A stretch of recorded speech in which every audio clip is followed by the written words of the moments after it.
Well, hello and welcome back to the channel after a short summer break for holidays or vacations, depending on where you are in the world. So now we're back. I want to pose a question to you all.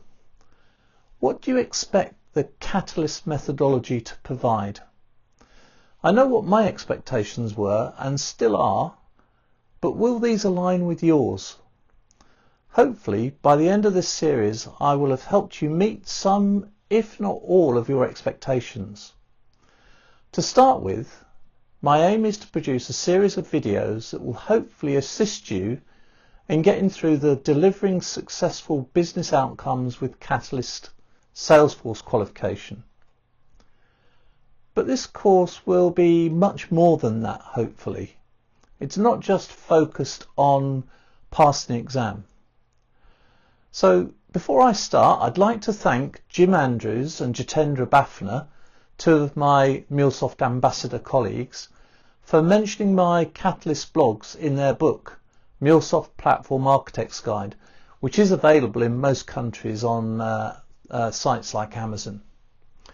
This is a really good read that will act as a good basis for your MuleSoft platform certification, in addition to providing information on the MuleSoft platform in general.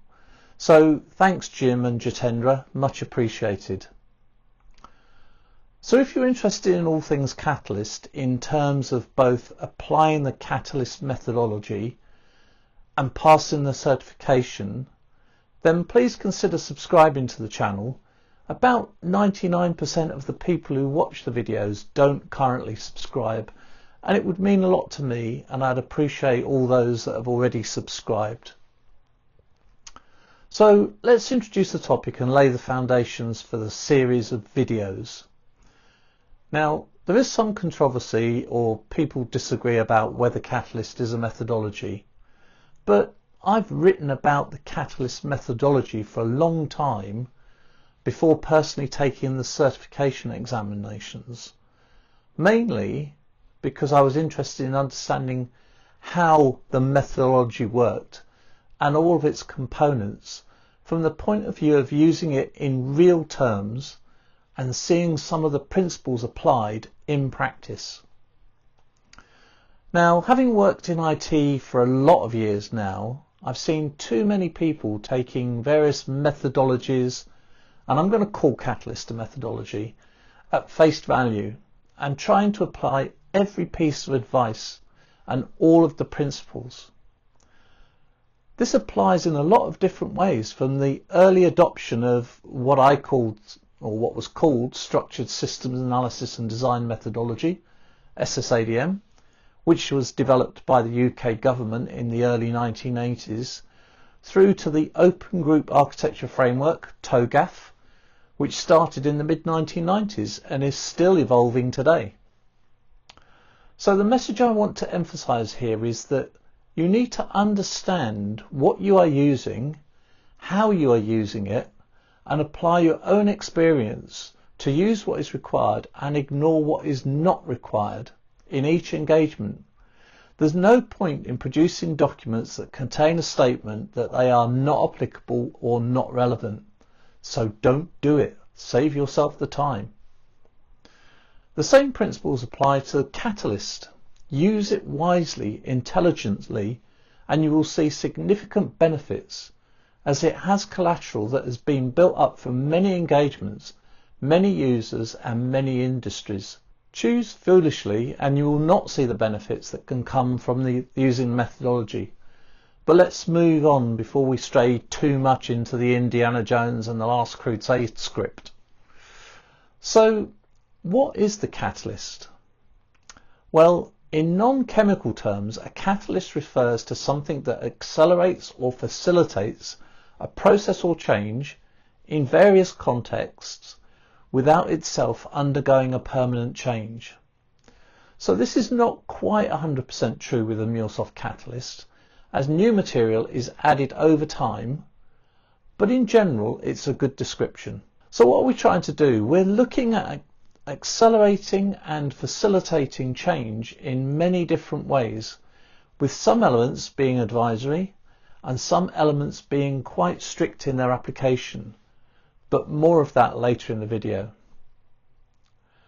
So let's conclude this first video with some principles that I will try to follow. Firstly, I won't be talking about specific questions in the examination. One reason being I can't remember them in enough detail to be accurate, but the most important reason is that it would violate the terms of the examination. And apart from that, there's no satisfaction in passing an exam when you go into it already knowing the questions.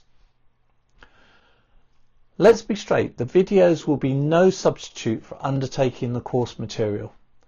The course will give much more detail, whereas the video will hopefully reinforce the elements that I think you should know, and where the course may not be as detailed as I can be, I will emphasize particular points. The structure of the videos will follow the structure of the course, and where possible I'll provide some real-world examples of its application. I always think that this helps, in my memory at least, when coming to the exam, so I hope it will make the material real. It will help if, as well as using the course material and watching my video, you can explore the Catalyst Knowledge Hub itself. Look at the types of material, some of the templates and white papers contained therein, and make yourself generally familiar with its structure. Finally, I will try and keep each of the videos to under 10 minutes. This means that there may need to be quite a number of videos to cover the course, but hopefully this will allow you to use the videos in lunch times and break times. If you have any requests or comments, then please post them in the comments below, and I'll try my best to work them into the series schedule. So that's the end of this first introductory video. Like I say, please subscribe, and I intend to release one video covering a particular subject area each week. And I hope to see you then. Bye for now.